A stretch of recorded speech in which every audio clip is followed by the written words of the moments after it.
तो चलिए आज भारत की जटिल भू राजनीति की दुनिया में सीधे उतरते हैं। ये एक ऐसी कहानी है देखिए जहां दोस्ती और दुश्मनी की लकीरें अक्सर धुंधली पड़ जाती हैं और हर कदम भविष्य की दिशा तय करता है। आइए समझते हैं कि भारत इस मुश्किल रास्ते पर अपने हितों को कैसे साध रहा है। तो एक सवाल पर गौर कीजिए।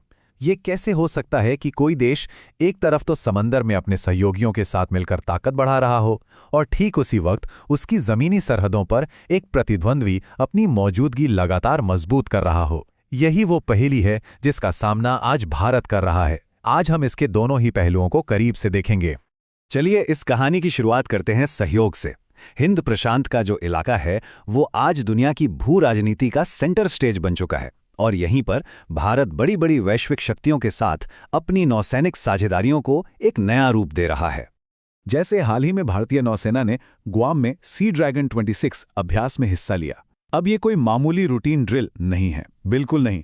ये अपने आप में एक बहुत शक्तिशाली बयान है।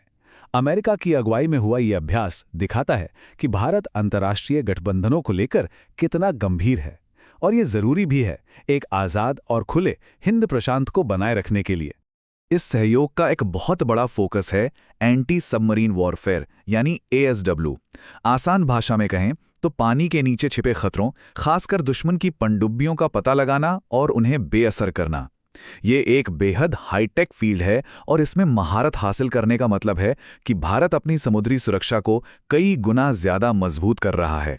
और जरा इन नौसैनिक भागीदारों को देखिए, अमेरिका, जापान और ऑस्ट्रेलिया। ये वही देश हैं जो क्वाड के सदस्य भी हैं। तो जाहिर है ये कोई संयोग नहीं है।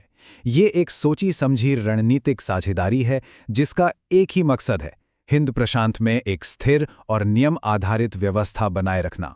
लेकिन एक तरफ जहां भारत समंदर में ये रिश्ते बना रहा है, वहीं उसकी जमीनी सीमाओं पर ऊंचे पहाड़ों के बीच एक बिल्कुल अलग कहानी शक्ल ले रही है। तो चलिए अब अपना ध्यान वहां ले चलते हैं। अब हम बात करेंगे टकराव की, और ये कहानी हमें सीधे ले जाती है भारत चीन सीमा पर, जहां जमीन पर बदलती हकीकत लगातार तनाव पैदा कर रही है और भारत के सामने एक सीधी चुनौती पेश कर रही है। 62-8 ये नंबर याद रखिएगा। ये उन तथाकथित समृद्ध गांवों की संख्या है जिन्हें चीन भारत के साथ अपनी विवादित सीमा पर बना रहा है। पर ये सिर्फ आम गांव नहीं है, इनके पीछे एक बड़ी और सोची समझी रणनीति काम कर रही है। और यहाँ एक बहुत जरूरी बात समझने वाली है।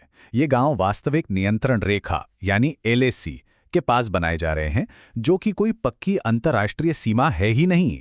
तो ऐसे विवादित इलाके में कोई भी निर्माण करना मतलब सीधे सीधे तनाव को बढ़ाना और दशकों से जो यथास्थिति बनी हुई थी उसे चुनौती देना है। चीनी भाषा में जियाओकान का मतलब है समृद्ध, जो विकास और खुशहाली का प्रतीक है। लेकिन कई रक्षा विशेषज्ञ ये मानते हैं कि इन गांवों का मकसद दोहरा हो सकता है। मतलब ये नागरिक बस्तियों के साथ साथ जरूरत पड़ने पर सैन्य चौकियों का भी काम कर सकते हैं, जिससे उस विवादित जमीन पर चीन का दावा और मजबूत हो जाता है। जैसा कि यहाँ साफ दिख रहा है, इनमें से लगभग 70% गांव अरुणाचल प्रदेश के पास हैं, वही इलाका जिस पर चीन भी अपना दावा करता रहा है। ये एकाग्रता बताती है कि ये कोई अचानक लिया गया फैसला नहीं, बल्कि इस खास और संवेदनशील क्षेत्र पर फोकस करने वाली एक रणनीति है। तो अब हमारे सामने दो बिल्कुल अलग अलग तस्वीरें हैं। एक तरफ समंदर में सहयोग और दूसरी तरफ जमीन पर टकराव। चलिए अब इन दोनों धागों को एक साथ जोड़ते हैं और देखते हैं कि ये भारत की पूरी रणनीति के बारे में क्या बताता है। ये तुलना भारत के रणनीतिक संतुलन को एकदम साफ दिखाती है। एक तरफ वो अमेरिका और अपने सहयोगियों के साथ मिलकर समुद्री सुरक्षा के लिए गठबंधन बना रहा है, वहीं दूसरी तरफ उसे चीन से अपनी संप्रभुता के लिए सीधी चुनौती का सामना करना पड़ रहा है। ये एक बहुत ही नाजुक संतुलन है जिस पर बहुत कुछ दांव पर लगा है। तो सबसे बड़ी बात जो यहां से निकलकर आती है वो ये है कि ये दोनों घटनाएं अलग थलग नहीं हैं। ये भारत की विदेश नीति के एक ही सिक्के के दो पहलू हैं। भारत को एक ही समय में दोस्ती और दुश्मनी दोनों को साधना पड़ रहा है और अपने राष्ट्रीय हितों की रक्षा के लिए इस नाजुक संतुलन को बनाए रखना होगा। और यही बात हमें आखिरी सवाल पर ले आती है, इस ऊंचे दाव वाले संतुलन के खेल का भविष्य क्या है?